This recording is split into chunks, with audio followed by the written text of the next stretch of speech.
السلام يا دمان ميديا وحي halkan jooga saaka waxaan xafiiskan ku qaabilay hay'adaha samafalka oo jooga magaalada Kismaayo oo runtii ay barnaamijka noo keentay hay'ad la yiraahdo IOM oo wafti ka socday oo hadda magaalada yimi waxa laga hadlayna waxay ahayd saaka ugu weyni dadka ka soo noqonaya xiriyaha qaxootiga ee Dadaab oo ay soo celinayaan hay'adaha samafalka iyo kuwa iskood u soo noqonaya oo magaalada Kismaayo ku sugan iyo agagaarkeeda in loo helo xal arintaas laga wada hadlayay samafalku ilaa hadda 11 hay'adood baa nagala soo qayb gashay shirka waxaana ku go'aansanay in la sameeyo tirakoob dadka soo galay qiyaaso waa haynaa hadeer ilaa iyo 829 qoys oo dadka la soo celiyo UNHCR ay keentay meesha dadka qaarna way iska soo noqdeen qaarna waa la soo celiyay dadka la soo celiyay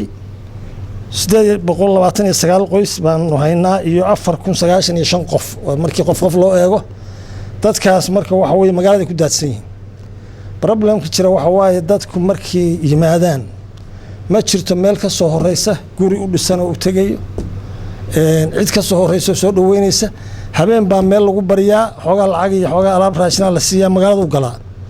dadkaas marka dhibaatooyin badan baa ku qabsaday magaalada hooy la'aan baa qabsatay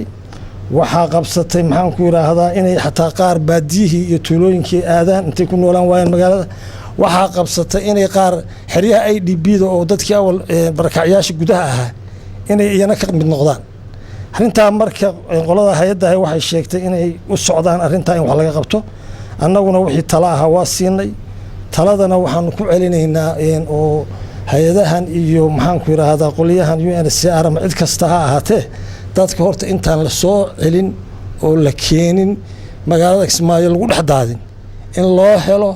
meel ay degaan hooy horta kow in hooy loo helo oo qofku salka dhigo ka bacdi noloshii marka laga fikiro laakiin qofkiiba meel uu ku adiraysan yahay meel uu dego xataa magaalada guri kiraa inuu ka helo waa adagta marka hortaas dayacaasa meesha ka jira arintaasaan ka hadalay hadda waxaa loo kala baxay in la sameeyo tirakoob shanta xaafadood baa la kala aaday tirada dadka iyo oo la saxo iyo iyaga ruuxooda la wareysto bal xaaladooda waxay ku sugan tahay arrimahan saaka meesha kaga hadlaynay arrimahaas ay ahaayeen runtiina si fiican baan isugu afgaranay waxaan rajaynaynaa hadda ka bacdi dadka ritaaniiska oo la soo celinayo qofna iskiisu soo baxayo kaas isaga hadda cid tirakoob ka haysaa ma jiro waa yimi magaalada dhinac ka galay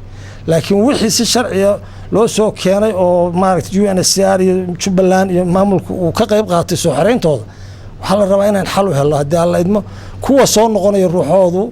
waxa fiican inay sifo sharciya ku soo noqdaan oo dad iyaga ruuxoodu nidaamka soo noqoshada soo mara markii wax loo diyaariyo inay noqdaan intaas ugu weynaa shirkeyga saaka aan kaga qayb galay